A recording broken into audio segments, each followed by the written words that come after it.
오순절 날이 이미 이름에 그들이 다 같이 한 곳에 모였더니 호련히 하늘로부터 급하고 강한 바람 같은 소리가 있어 그들이 앉은 온 집에 가득하며 마치 불의 혀처럼 갈라지는 것들이 그들에게 보여 각 사람 위에 하나씩 임하여 있더니 그들이 다 성령의 충만함을 받고 성령이 말하게 하심을 따라 다른 언어들로 말하기를 시작하니라. 그때 경건한 유대인들이 천하 각국으로부터 와서 예루살렘에 머물러 있더니 이 소리가 나매 큰 무리가 모여 각각 자기의 방언으로 제자들이 말하는 것을 듣고 소동하여 다 놀라 신기하게 여겨 이르되 보라, 이 말하는 사람들이 다 갈릴리 사람이 아니냐? 우리 각 사람이 난 곳 방언으로 듣게 되는 것이 어찌 됨이냐? 우리는 바데인과 메데인과 엘람인과 또 메소보다미아, 유대와 갑바도기와 본도와 아시아, 부르기아와 밤빌리아, 애굽, 구레네 가까운 리비아 여러 지방에 사는 사람들과 로마로부터 온 나그네 곧 유대인과 유대교에 들어온 사람들과 그레데인과 아라비아인들이라. 우리가 다 우리의 각 언어로 하나님의 큰 일을 말함을 듣는도다 하고 다 놀라며 당황하여 서로 이르되 이 어찌된 일이냐 하며 같이 보십니다. 또 어떤 이들은 조롱하여 이르되 그들이 새 술에 취하였다 하더라. 아멘. 오늘은 성령 강림 주일입니다. 이 성령 강림 주일을 오순절이라고도 부릅니다. 열순자입니다. 50이라고 하는 뜻입니다. 6월절로부터 50일째 되는 날, 그날이 유대인들에게 있어서는 두 번째 큰 명절이었습니다. 그 오순절은 전통적으로 첫 번째 추수를 거둔 곡식을 가지고 하나님 앞에서 잔치를 가지는 날입니다. 또 구약 성경에 유대인들이 출애굽을 하게 되었을 때에 6월절을 지나면서 하나님께서 그들을 구원하시는 역사를 경험을 하게 됩니다. 그리고 광야로 나와서 출애굽한 지 50일째 되는 날, 하나님께서는 이스라엘 백성을 시내 산으로 모으십니다. 그리고 그곳에서 위대한 약속을 선언을 하십니다. 그 약속은 무엇이냐면 너희는 나의 백성이 되고 나는 너희의 하나님이 되리라. 하나님께서 이스라엘을 선택하시는 위대한 약속을 거기서 선언을 하십니다. 이스라엘이 6월절을 통해서 구원을 받았고 50일째 되는 오순절이 되는 그날 하나님의 은혜 가운데 택함을 입는 이런 역사가 구약의 역사였습니다. 그런데 이제 신약으로 들어와서 6월절을 겪으면서 예수님께서 어린 양 제물이 되셔서 죽으셨습니다. 죽으셨을 뿐만 아니라 부활하셨습니다. 부활하신 후에 40일 동안 예수님께서는 당신의 제자들과 함께 지내셨습니다.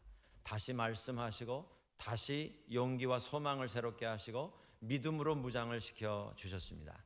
그리고 나서 40일 될 때에 승천을 하시고 그리고 나서 열흘이 지난 6월절로부터 50일 지난 그때에 성령께서 임하심으로 2월절 어린 양이 되신 예수 그리스도께서 예수를 믿는 사람들에게 성령을 부으셔서 그 성령 안에서 예수 믿게 된 모든 사람들이 하나님 앞에서 하나님의 백성이 되고 하나님은 그들의 하나님이 되시는 위대한 역사가 완성이 되고 재확인이 되는 사건이 바로 6월절 그리고 오순절에 걸치는 배경입니다.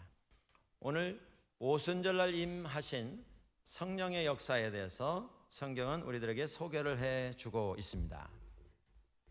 성령 할 때에 우리가 가장 먼저 떠올리는 이런 단어가 있다면 성령 충만일 것입니다. 성령 충만. 우리가 이것을 소원도 하고 갈망도 하고 기도도 합니다. 그런데 여러분들 이걸 한번 생각을 해보신 적이 있으신지요? 우리가 그렇게 소원을 하는 그 성령께서 만일 나에게 오늘 임하신다면 우리 가운데 몇 사람이 과연 쌍수를 들어 환영하며 하나님 앞에서 일어나서 뛰며 춤추며 감사하면서 성령의 임하시는 그것을 받아들일 수가 있을 것인가? 성령께서 내게 임하시면 참 좋겠다라고 하는 소원이 우리에게 있습니다만은, 또 그 소원을 가지는 것은 부담이 없는 것입니다만은, 만일 성령께서 우리에게 임하심으로 이제까지 내가 살아왔던 삶의 방식을 그냥 계속 가지고 갈 수가 없기 때문에 이제까지 살아오던 방식을 들여다보고 다 포기하고 고치고 바로 잡아서 완전히 새로워진 형식의 삶을 살아야 하는 이런 일을 우리가 감당을 해야 하는 것이라면, 우리가 과연 성령께서 내게 임하시는 것을 아무 부담 없이 오시옵소서 성령님 이렇게 맞이할 수 있게 될 것인가? 이런 질문입니다. 성령께서 내게 임하여 주시옵소서. 기도를 하는데 그 기도가 이루어지지 못할까 봐 불안한 것이 아니라 정말 성령께서 내게 임하신다면 그 뒤따라오는 책임을 내가 과연 감당할 수 있을까? 이런 불안함이 우리에게 있다고 하는 것입니다. 성령은 오늘도 역사하십니다. 초대교회에 함께 하셨던 성령께서 오늘 우리를 찾으십니다. 그리고 우리에게 임재하십니다. 성령께서 임하실 때에 만들어지는 결과가 몇 가지가 있습니다. 첫째는 충만함입니다. 충만함. 살면서 우리는 이런저런 조건과 환경 속에서 살아가는데 우리가 마음에 가지고 있는 이것은 꼭 있으면 좋겠다라고 생각하는 것이 다 마련이 되고 소유를 하고 사용을 한다 할지라도 우리 가운데 여전히 부족한 부분들이 있습니다. 이건 좀 이렇게 되면 좋겠다, 저렇게 채워지면 좋겠다. 그 목마름, 뭔가에 대한 그 부족함, 성령께서 임하시게 될 때 다 채워집니다. 만족함이 있습니다. 진정한 의미의 행복이 그 자리에 임하게 됩니다. 삶 속에 더 이상 찾을 것이 없는 이런 상태가 되는 것입니다. 그것이 성령이 임하시게 될 때 만들어지는 첫 번째 결과입니다. 두 번째 결과가 있습니다. 그것은 회복입니다. 회복, restoration 혹은 recovery. 우리가 살면서 노력은 합니다만은 실패한 것들이 있지 않습니까? 노력은 했습니다만은 틀어진 것이 있지 않습니까? 깨지고 금이 가버린, 깨진 관계, 깨진 성품, 인격, 상처난 인생, 그 상처가 지워지지 않아서 괴로워하는 이러한 어떤 마음, 성령께서 임하시게 될 때 성령께서 다 싸매시고 덮으시고 어루만지셔서 회복시켜 주십니다. 온전케 해주신다, 그런 말씀입니다. 그 다음에 성령께서 임하심으로 만들어지는 결과가 있습니다. 이 세 번째 결과가 아마 제일 중요한 결과가 아닌가 이렇게 생각이 되는데, 그 결과는 변화입니다. 변화. 우리 믿는 사람들이 너무 자주 착각을 하고 오해하는 것이 무엇이냐면, 성령의 충만함이란 내 안에 부족한 것이 다 채워지고 만족함으로 바뀌어지고 더 이상 내가 필요로 하는 것들이 없어지는 행복한 상태, 영적으로 경험을 통해서, 체험을 통해서 남들이 경험하지 못한 평화를 소유하고 은혜를 체험하는 그 상태라고 생각을 합니다. 그런데 그것은 절반입니다. 그것은 시작입니다. 그렇게 채워진 상태로 변화의 삶이 시작이 되는 것입니다. 우리가 은혜를 받았습니다. 환상을 보았습니다. 하나님의 음성을 들었습니다. 특별한 체험을 하고 경험을 했습니다. 하나님께서 내게 계시를 보여주셨습니다. 그런데 사람이 바뀌질 않습니다. 이게 문제입니다, 여러분들. 엄청난 은혜를 받았다고 하는데 인격이 바뀌질 않습니다. 이것이 성령 충만을 내가 경험하는 어떤 만족, 행복의 상태로 이해하는 그 이해의 한계이고, 그 이해가 만들어내는 부작용입니다. 나는 하나님 사랑하고 하나님께서 내게 성령을 부으셔서 성령 충만하게 하셨다, 그래서 나는 행복하다. 근데 삶에 변화가 없습니다. 이것은 어떻게 보면 자기 최면입니다. 영적으로 자기 최면을 통해서 만족을 그냥 만들어내는 것입니다. 성령이 임재하실 때 성령 충만에 반드시 동반되어야 할 결과는 변화입니다. 여러분들 예수를 그동안 몇 년을 믿으시며 신앙생활 하셨습니까? 3년, 5년, 10년, 아니 평생 모태로부터 대를 물려가면서 신앙생활을 하셨다면 물어야 할 질문이 있습니다. 그 숱한 날 동안 나는 신앙인으로서 얼마나 변했는가? 변질됐는가가 아니고 얼마나 달라졌는가? 새롭게 되었는가? 이게 우리가 고민해야 할 주제입니다. 그래서 충만함만 이야기하고 뭐 입만 열면 하나님 은혜, 사랑 이야기하는데 삶이 없습니다. 변화된 삶이 없습니다. 이게 문제라는 것입니다. 그렇습니다. 충만함을 통해서 만족함과 행복이 있고, 그리고 우리 삶 속에서 회복을 통해서 관계가 회복되는 것입니다. 인생이 회복되는 것입니다. 그리고 변화가 반드시 따라와야 하는 것입니다. 오늘 이런 주제를 좀 염두에 두시고 초대교회에 처음 임하신 성령님의 임재를 우리가 함께 보면, 오늘 이 땅에서 우리가 살아가면서 오늘 우리들이 경험하게 될 성령의 임재, 성령의 충만하심에 대한 이해를 새롭게 가질 수 있게 될 것입니다. 오늘 본문 말씀에 보면 예루살렘에 주님의 제자들이 모여서 다락방에 모여서 기도하는 자리에 성령이 임하시게 되었습니다.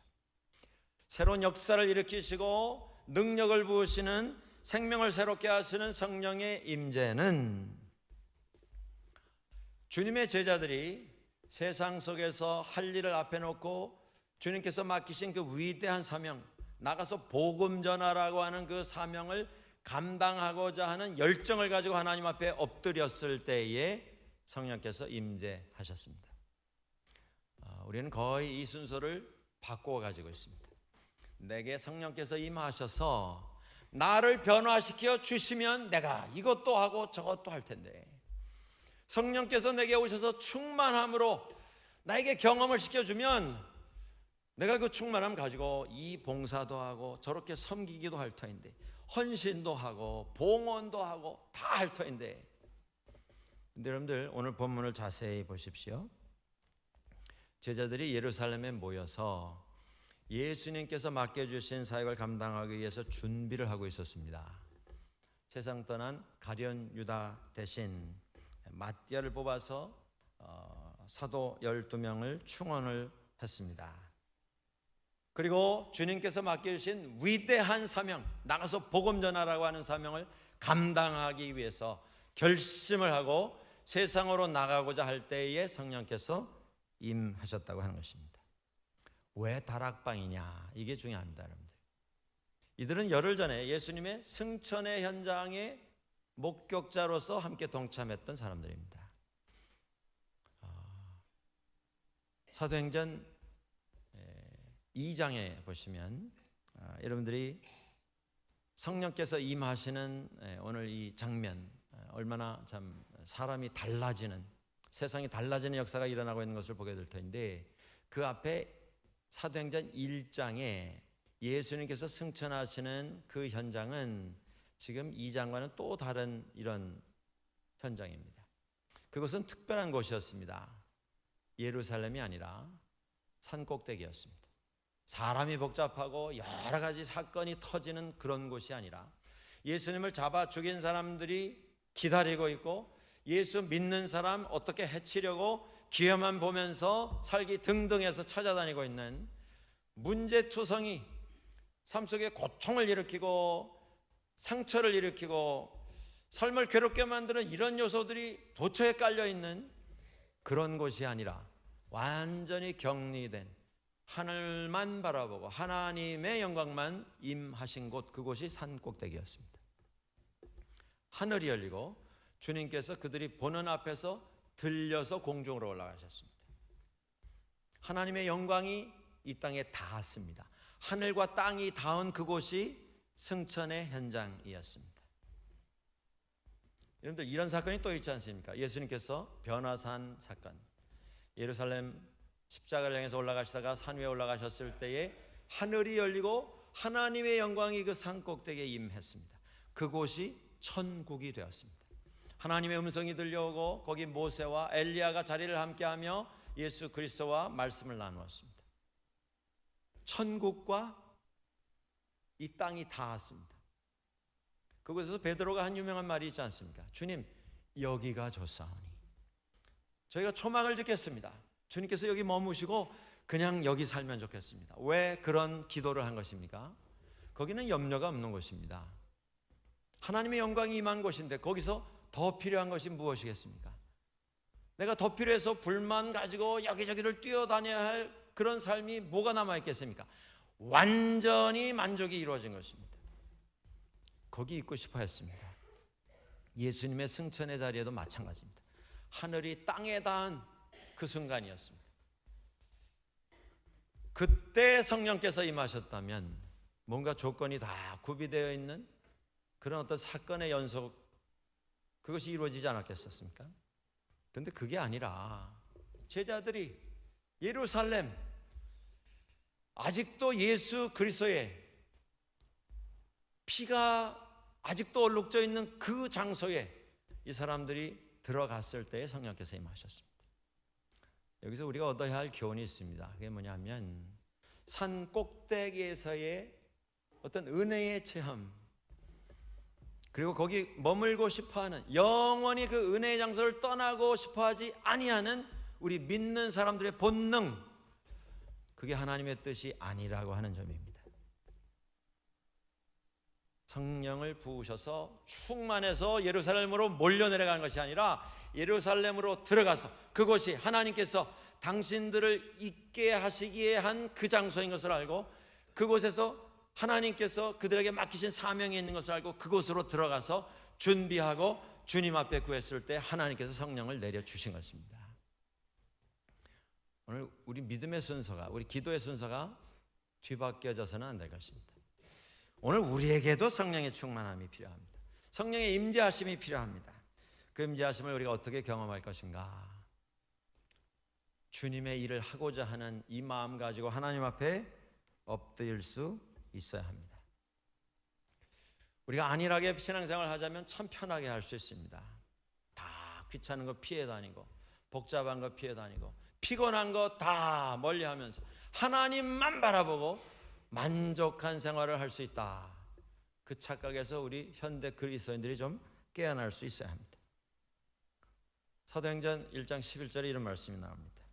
예수님께서 승천하는 모습을 사람들이 눈앞에서 들려 올라가시는 모습을 보면서 제자들이 넋이 나갔습니다.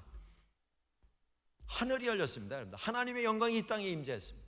다 넋이 나가서 쳐다보고 있는데 천사가 그들에게 이렇게 말씀합니다. 갈릴리 사람들아, 어찌하여 서서 하늘을 쳐다보느냐? 너희 가운데 하늘로 올려지신 이 예수는 하늘로 가심을 본 그대로 임하시리라. 그 말씀 듣고 화들짝 정신이 들었습니다. 여기 영원히 머무르며 영적으로 그저 편안한 상태에 머물고 싶어하는 그곳이 그들이 있어야 할 자리가 아님을 깨닫게 된 것입니다. 복잡하고 피곤하고 정말 사람을 피곤하고 괴롭게 하는 사건으로 가득 차 있는 예루살렘으로 내려갔습니다. 그곳이 그들이 있어야 할 것이고, 그들이 예수님께서 말씀을 가지고 전하도록 그들에게 맡기신 현장인 것을 알고 그 장소로 내려간 것입니다. 사랑하는 여러분들, 오늘 성령 충만이 우리에게도 필요한데, 우리가 성령 충만을 받는 그곳이 어디 깊은 산속 골짜기, 거기서 우리가 경험을 할 수 있습니다. 그러나 거기 영원히 머물려고 하는 것은 주님의 뜻이 아닙니다. 삶의 현장에서 주의 뜻을 섬기고자 하는 이런 마음과 소원을 가진 그곳에 성령께서는 오늘도 임하시게 되는 줄 믿습니다. 그곳에서 구하시기 바랍니다. 가정에서 구하십시오. 일터에서, 교회에서, 일상생활 속에서 성령의 충만함을 구하십시오. 그 성령의 충만함은 주의 뜻을 하고자 하는 사람들에게 허락하신 하나님의 선물이었습니다. 그뿐만 아니라 주님의 일을 하고자 하고 있으나 자기의 능력으로는 도저히 불가능한 것을 깨닫는 사람에게 주신 선물이었습니다. 우리가 성령 충만하면 성령의 은사에 대해서 생각하게 됩니다. 성령께서 능력을 주실 때 기적이 일어납니다. 초대교회도 그랬습니다. 성령 충만 받고 세상을 향해서 뛰어나가서 겁내지 아니하고 두려워하지 아니하고 복음을 선포하기를 시작했습니다. 성전으로 들어가는 미문에 엎드려서 구걸하고 있었던 안전뱅이에게 예수 그리스도의 이름으로 명하노니 일어나 걸으라. 그가 일어나서 춤추며 뛰며 성전으로 걸어 들어가는 기적이 일어났습니다. 그 일로 예루살렘 공회에 불려갔습니다. 그러나 제자들은 그곳에 가서 사도행전 4장에 당당하게 떳떳하게 자신을 변론하는 게 아니라 예수 그리스도를 그곳에서 선포를 했습니다. 기적이 일어났습니다. 우리가 성령의 은사하면 자꾸 기적이라고 하는 것에만 초점이 맞춰집니다. 하나님 내게 성령의 충만함을 허락해 주시면 제가 능력을 받아서 손을 얹으면 병난 사람이 나음을 받고 사람이 쓰러지고 회개하고 예수께로 돌아오고 죽은 사람도 일으켜 세울 수 있는 그런 능력을 제게 주십시오. 그걸 성령의 충만함, 은사로 이렇게 우리가 생각을 합니다. 물론 성령의 은사 가운데는 신유의 은사도 있습니다. 병 고치는 은사도 있습니다. 그런데 더 많은 경우에 하나님께서는 주님의 일을 하려고 하나 정말 한계가 있어서 인간의 힘으로 지혜로 실력으로는 도저히 감당할 수 없는 그 사람에게 성령의 충만함을 허락을 해 주십니다. 하나님 앞에 하나님 제가 주님의 일을 하고는 싶은데 하나님 정말 제 능력으로는 할 수가 없습니다. 은혜로 주시는 것이 성령의 충만의 역사인 것입니다. 한 8년 전에 제가 우리 캐나다 장로교회의 총회장으로 섬긴 일이 있었습니다. 이것이 교단 안에서 선출하는 투표를 해서 선출하는 것이기 때문에 제가 뭐 예상도 하지 못하고 있다가 추천을 받아서 이름을 냈는데 또 선출이 됐습니다. 그래서 이제 총회를 맡아서 인도를 하게 되었는데 우리가 다음 주에 총회가 또 열립니다마는 그 총회에서 아주 어려운 안건 하나가 올라왔습니다. 그 안건이 뭐였냐 하면 이 북미주 원주민들에 대한 어떤 사과 그리고 그들과의 관계의 회복 Truth and Reconciliation Commission 이렇게 해서 진리와 화해 특별위원회 그래서 전국적으로 원주민들에게 잘못 행한 것에 대해서 용서를 빌고 화해를 하는 그리고 회복을 이루어가는 이런 일들이 진행되고 있었는데 그 총회에서 우리 카나다에서 19세기부터 20세기 후반까지 원주민들에 대해서 정부 차원에서 진행을 해온 아주 잘못된 이런 일이 하나 있었습니다. 그게 뭐냐면 Indian Residential School이라고 하는 인디안 기숙 학교 운영이었습니다. 한때 이 땅에 백인들이 주로 정부를 운영을 했는데 그들 생각에 원주민들의 자녀를 어릴 때 부모로부터 격리해서 백인들이 가지고 있는 문화와 언어와 풍습을 익히게 한다면 이들이 훨씬 더 빨리 개화가 될 것이다. 이건 문화적 오만입니다. 이건 정신적 학대입니다. 그런데 그 시대에는 그 생각밖에는 못했던 것 같습니다. 그런데 그 일에 교단 교회들이 뛰어들어서 동참을 했습니다. 로마 천주교회, 성공회 교회, 연합교회, 장로교회 이런 교회들이 뛰어들어서 그 일을 맡아서 학교를 운영을 했습니다. 여러분 한번 생각을 해보십시오. 3살짜리 아이들을 부모로부터 강제로 격리를 했습니다. 아이들을 감추고 안 내주는 부모는 감옥에 집어넣습니다. 이게 카나다에서 있던 일입니다, 여러분들. 1970년대까지 마지막 학교가 운영이 됐었습니다. 학교가 뭐 동네 어디 길 건너 있는 게 아니고 뭐 100km, 200km, 멀게는 800km 밖에 있는 학교에다 집어넣습니다. 방학이 돼야만 학교에서 집으로 돌아가게 해줬습니다. 그런데 그곳에서 말로 할 수 없는 범죄들이 벌어졌습니다. 부모를 떠나서 그곳에 왔을 때 원주민 말을 못하게 했습니다. 문화적인 어떤 이런 거 전혀 접촉을 못하게 했습니다. 말을 안 들으면 때렸습니다. 아주 심하게 맞았습니다. 밥을 굶겼습니다. 병들어서 죽은 아이들이 너무 많습니다. 학교로 가기는 가는데 실종이 된 아이들도 엄청나게 많습니다. 그리고 성적으로 폭행이 일어났습니다. 말로 할 수 없는 비극적인 사건들이 수십 년 동안 자행이 됐습니다. 물론 그 학교를 통해서 새로운 학문을 배우고 더 넓은 세계에 대한 이해를 가지고 좋은 선생님 만나서 인생이 바뀐 더 많은 사람들이 있습니다. 더 많은 사람들이 혜택을 입었습니다. 많은 곳에서 신체적인 학대, 성적인 학대, 폭행, 병들어 죽은 아이, 맞아 죽은 아이, 실종돼서 없어진 아이, 많은 영혼들이 거기서 고생을 하고 인생이 망가졌습니다. 그 가운데 살아남은 사람들 두 분을 그 총회에 초대를 해서 간증을 듣도록 이렇게 결정이 되어 있었습니다.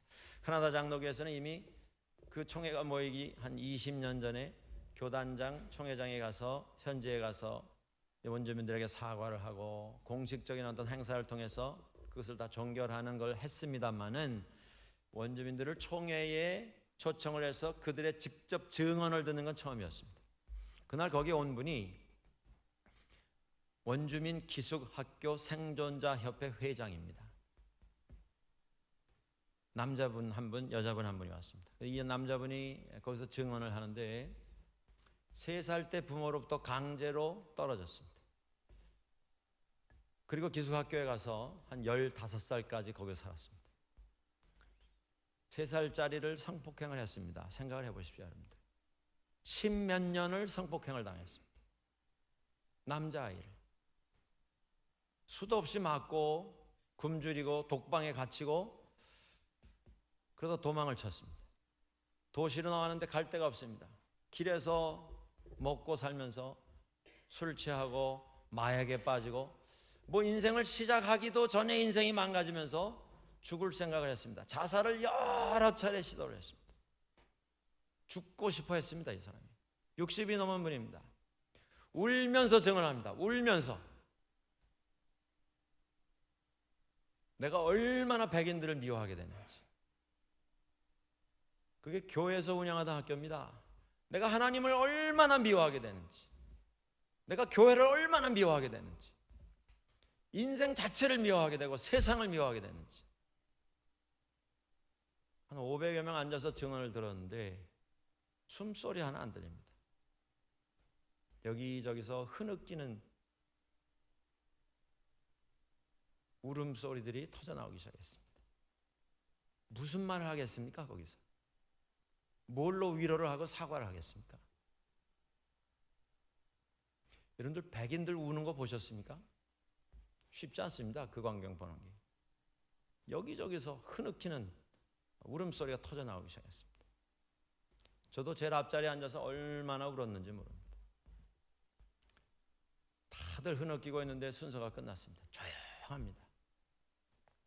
근데 그 총회에 참석한 총회원 한 분이 일어나서 제가 이제 인사말 했습니다. 오늘 이렇게 오셔서 참 어려운 이야기, 고통스러운 이야기 우리와 이렇게 함께 나누어 준 건 너무 감사하고 정말 주님의 이름으로 용서를 빌고 우리가 앞으로 더 나은 관계를 위해서 노력하면 좋겠다. 이런 이제 인사말 간단하게 했는데 참석하신 총회원 가운데 한 분이 손을 들고 일어나서 이런 말씀하셨습니다. 우리가 총회적으로 총회장의 현장 방문하고 다 형식적인 건 다 했으나 오늘 본인들을 이렇게 초대해서 증언 듣는 건 처음인데 이 자리에서 여기 참석한 총회원들 대신해서 전국에 있는 교회를 대신해서 총회장께서 지금 이 자리에서 공식적인 사과를 한 번 더 해주시면 좋겠다.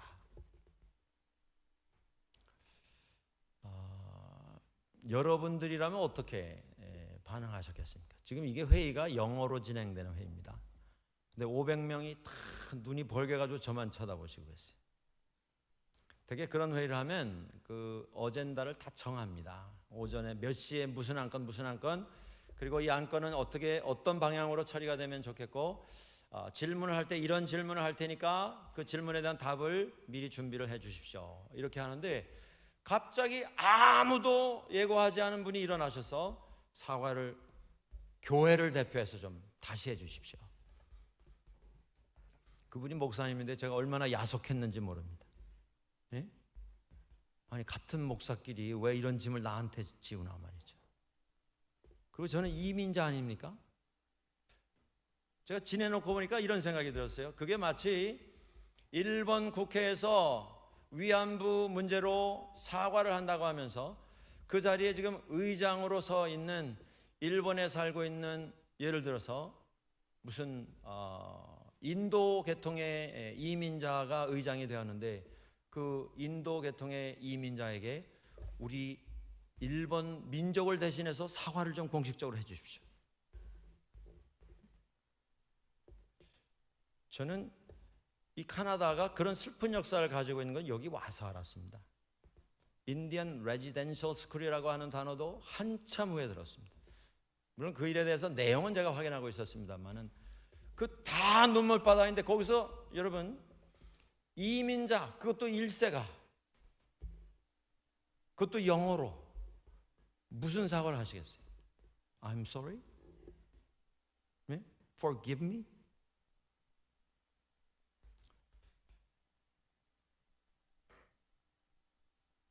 근데 전부 여러분들처럼 저만 쳐다보시는 거예요. 지금 다 이러시고. 제가 거기서 그런 얘기를 했습니다. 이것이 지나간 역사이고 오래전 역사인데 여기 계시는 여러분 가운데 이건 우리 할아버지 시대의 이야기고 나하고 무슨 상관이냐. 내가 그 일에 대해서 참여한 적도 없고 그 일에 대해서 동조한 적도 없고 나보고 어떡하라는 거냐. 그렇게 느낄 분도 있다. 여기 계신 분들 가운데 나는 이민자인데 나하고 무슨 상관이냐, 그렇게 생각할 분도 있다. 근데 이것은 지나간 전 시대의 일이 아니라 지금 오늘 우리들의 숙제다. 우리들의 문제이다. 그리고 그런 얘기를 했습니다.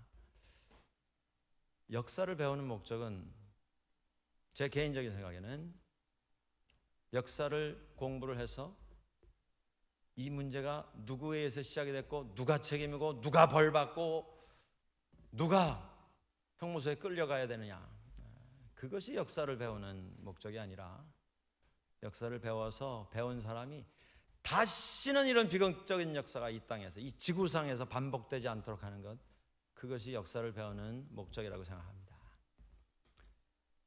그렇게 말을 하고 같이 기도를 한번 했습니다. 기도하면서 저도 울고 거기 계신 분도 울고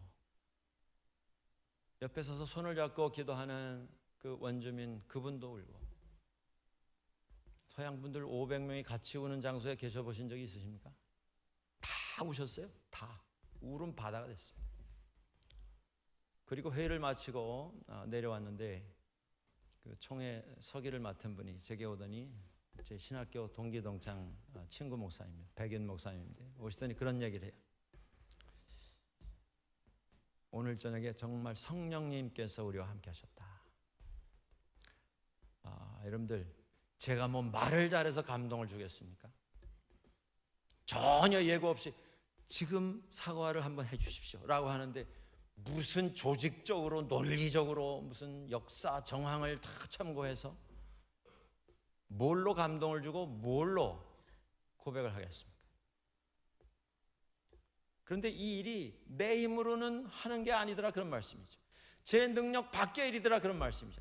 그런데 그 일이 누구 이름 내기 위해서 하는 일이 아니라 하나님의 이름을 알고 주님 앞에 구하면서 주님의 인도하심에 엎드렸을 때에 하나님께서 정말 성령으로 역사하셔서 은혜의, 큰 은혜의 저녁이 되었습니다. 마치 부흥의 한과 같이 되었습니다.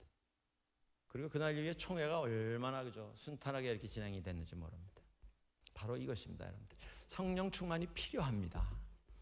근데 하나님 이거 주시면 제가 이런 능력 한번 발휘하겠습니다, 저런 걸 가지고 내가 한번 공헌을 하겠습니다, 이게 아니고 하나님 제가 정말 하나님 영광 위해서 살기를 원하는데 제 힘으로는 안 됩니다. 제 능력으로는 부족합니다. 할 수가 없습니다. 하나님 역사해 주시옵소서. 고백할 때에 성령님께서 우리들에게 충만함으로 임재하시게 될 줄을 믿습니다. 여러분들, 성령님의 충만함을 구하십시오. 남의 얘기가 아닙니다. 주님의 일을 하려고 할 때에 성령께서는 오십니다. 내 부족함을 고백할 때 성령께서는 역사하십니다. 초대교회에서 성령 충만함을 받은 다음에 삶이 달라졌습니다. 자기만 달라진 게 아니라 달라지는 삶을 만들어냈습니다.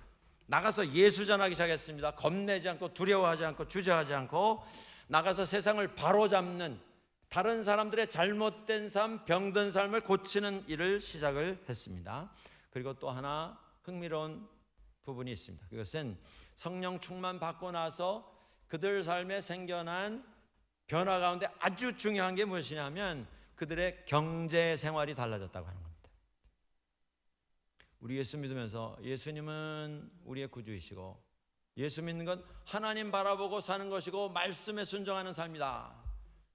그건 신앙이고, 세상에 나가서 사업하고 장사하고 상거래하는 건 그건 세상이고, 이 두 개가 섞이면 골치 아프다. 이런 생각 가진 분들이 참 많습니다. 세상 따로 상거래 따로, 그게 아닙니다. 성령 충만 받았을 때에 그들의 경제 개념이 바뀌었습니다. 열심히 정직하게 성실하게 일하는 것으로 바뀌었습니다. 그리고 더 중요한 게 뭐냐면 그렇게 해서 얻은 걸 의미 있게 보람 있게 내 자신만을 위해서가 아니라 다른 사람들을 위해서, 하나님 영광을 위해서 사용할 줄 아는 원칙으로 바뀌게 되었습니다. 여러분들 예수 잘 믿으면서 사업은 아주 세상적으로 하는 것, 이 둘이 병행될 수가 없습니다. 성령 충만하면 경제 개념도 바꾸는 역사를 우리 가운데 이루시기 때문입니다. 오늘 이런 차원에서 우리 캐나다도 좀 다른 차원에서 우리가 바라볼 수 있으면 좋겠습니다. 우리 교민사회가 우리만 따뜻하게 안전하게 경제적으로도 비즈니스 잘 돼가면서 편안하고 안락한 삶을 사는 것, 그것만이 다가 아니라 그 말씀입니다. 신앙 안에서 세상을 향해서 좀 나아가도록 우리를 하나님께서 세상에 보내주시는 걸 기억하고, 오늘 믿음을 가진 우리들이 캐나다에서 좀 도와야 할 사람들이 있습니다. 도와야 할 일들이 있습니다. 동참해서 함께 이루어야 할 일들이 있습니다. 그건 남이 다 할 일이고 우리는 혜택만 누리겠다, 그런 생각 가지고는 이 땅의 주인이 될 수가 없습니다. 성령 충만은 이런 부분까지도 포함한다, 그런 말씀입니다. 함께 기억하시기 바랍니다. 오늘 성령 강림 주일에 하나님 앞에, 하나님 저에게도 성령 충만을 주시옵소서 구하십시오. 잘못된 동기나 욕심, 목적을 위해서 내가 한번 능력 발휘하겠습니다, 그게 아니고 하나님의 은혜를 구하십시오. 하나님의 일을 하기 위하여 이 은혜가 필요합니다. 하나님께 구하십시오. 성령 충만을 주실 때에 그 성령 충만 경험했다고 하는 것이 결론이 돼서는 안 됩니다. 그 충만함을 가지고 섬기셔야 합니다. 변화를 만드는 삶을 가정에서, 일터에서, 세상에서 직접 동참하셔서 진행을 하셔야 합니다. 이런 마음을 가지고 하나님 앞에 구하시며 하나님 앞에 서게 될 때에 2015년 5월 24일 오늘 우리들에게도 성령의 충만함이 허락될 것입니다. 함께 기도하시겠습니다.